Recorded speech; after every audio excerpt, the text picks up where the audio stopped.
Ayan mga babayan, dito tayo sa may Manila Bay, Dolomite Beach mga babayan. At update natin dito kung ano po ang kaganapan dito sa may Manila Bay, Dolomite Beach. Ang pasyalan ng bayan. Ayan, at nakita naman ninyo mga bayan ay talagang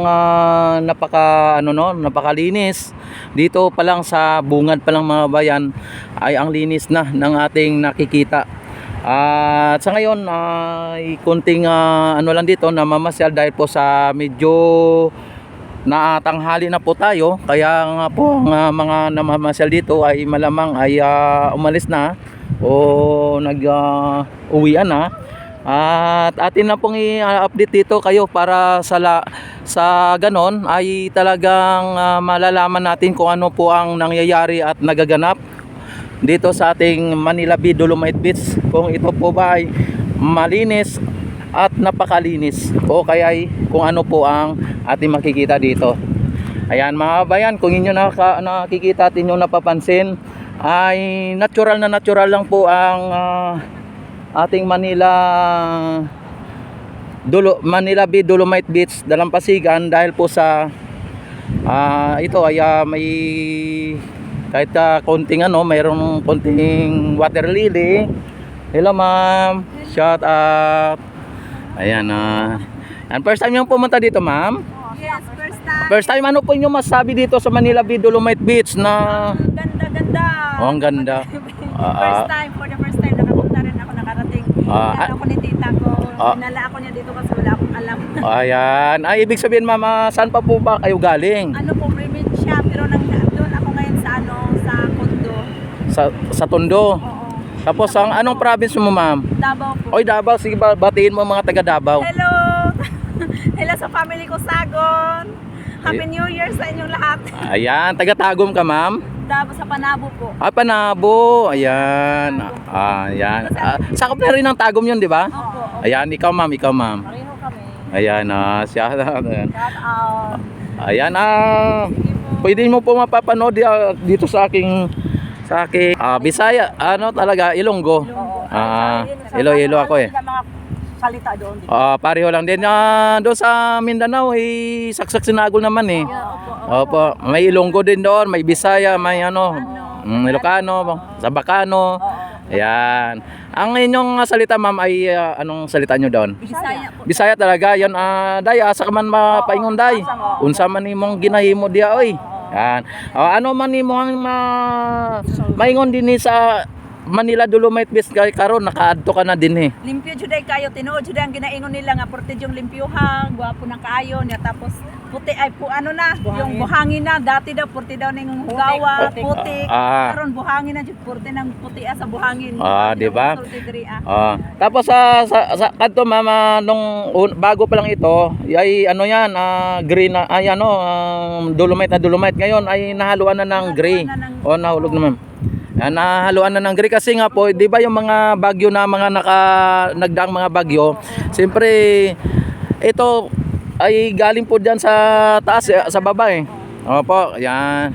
Pero manindot pa rin, gwapo. Nindot pa rin. Ay natural lang po yung mga konting basura, di ba ma'am? Oo, konti lang naman kasi ngayon Halloween, walang nagtatrabaho, walang naglilinis, pahinga. Holiday ngayon, opo. Holiday. Araw-araw po dito nililinis po yan. Opo. Ayan, alam nga ni sir Oo nga po eh. Ayan, nakapunta na rin po kayo sa Esplanade ma'am? Hindi pa nga. Yan, mamayang gabi o mga alas 6, pag pumunta kayo doon ay sigurado na ang daming tao. Oo nga po. Yung alam nyo po yung likod lang ng post office, andun po yung Esplanade. Okay. Ayan. Sige po, maraming salamat. Thank you din po. Ayan, God bless po. Don't forget to subscribe my YouTube channel ha. Yes po, yes. Ayan, thank you very much. Thank you. Okay. Ayan mga bayan, nakita naman ninyo at natatanaw ninyo ang sitwasyon dito sa Manila Bay, Dolomite Beach mga bayan. Ito ay hindi po napapabayaan ng ating Pangulo mga bayan, ng ating administrasyon, ang Manila Bay, Dolomite Beach na legacy ang iniwan ni PRRD. Isa itong lugar ng Manila Bay Dolomite na talagang nakalista po sa lahat ng mga nagtutor ay o nagpipill trip. Isa itong Manila Bay Dolomite Beach na nakalista sa kanilang dadaanan o papasyalan mga bayan.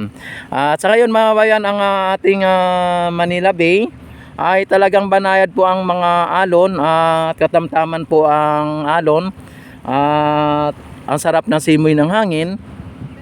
At kung inyong tatanungin yung mga ano dito, dahil po wala pong pasok ngayon, ay talagang nakita naman ninyo mga bayan ay wala na mga gaanong basura na nakikita tayo, maliban lang dito sa may mga kunting water lily na mga ano dito, no.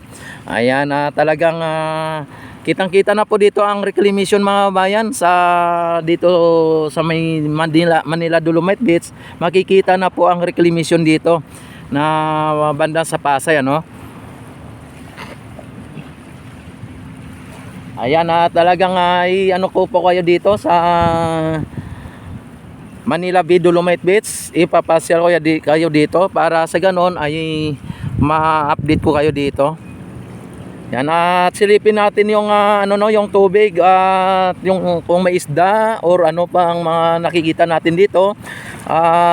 Talagang nakita naman ninyo mga kabayan.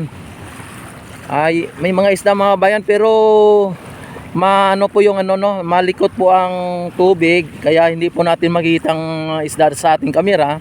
Pero kapag nasa po kayo, nasa live na nandito, ay talaga makita po ninyo may isda, may mga isda mga bayan, mga maliliit nakikita natin. Dahil po siguro dahil matanghali na, ang mga malalaki siguro nasa bandang gitna, no. At nakita naman ninyo ang banayad ng alon mga bayan. At yung alon ay humahalik sa pisngi ng dalampasigan mga bayan, ay talagang ang sarap pakinggan. Yung lagaslas ng tubig na ating naririnig. Oh.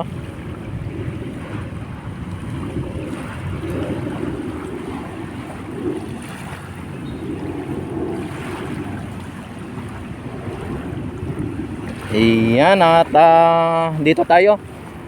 Dadako tayo dito sa may banda sa may Dolo para sa ganon masabi natin na nakapunta tayo sa Dolomite. Kasi kapag dito lang tayo sa gitna ay wala po tayo sa dulo, ay hindi po natin napuntahan ang Dolomite. Nasa Mite lang po tayo. Sa ngayon ay ang Manila Bay ay hindi naman po siya low tide at hindi naman siya high tide mga bayan. Kumbaga parang sakto lang, ano. Yan, at normal po ang ngayon ang Manila Bay, normal ang tubig niya, no. Ayan, talagang nakita po natin may mga kunting basura dahil po walang naglinis ata ngayong araw, no. Dahil po sa nakakabakasyon po ang lahat ng mga naglilinis dito, ang ating mga Stero Ranger at mga ayan, at nakita naman ninyo mga babayan.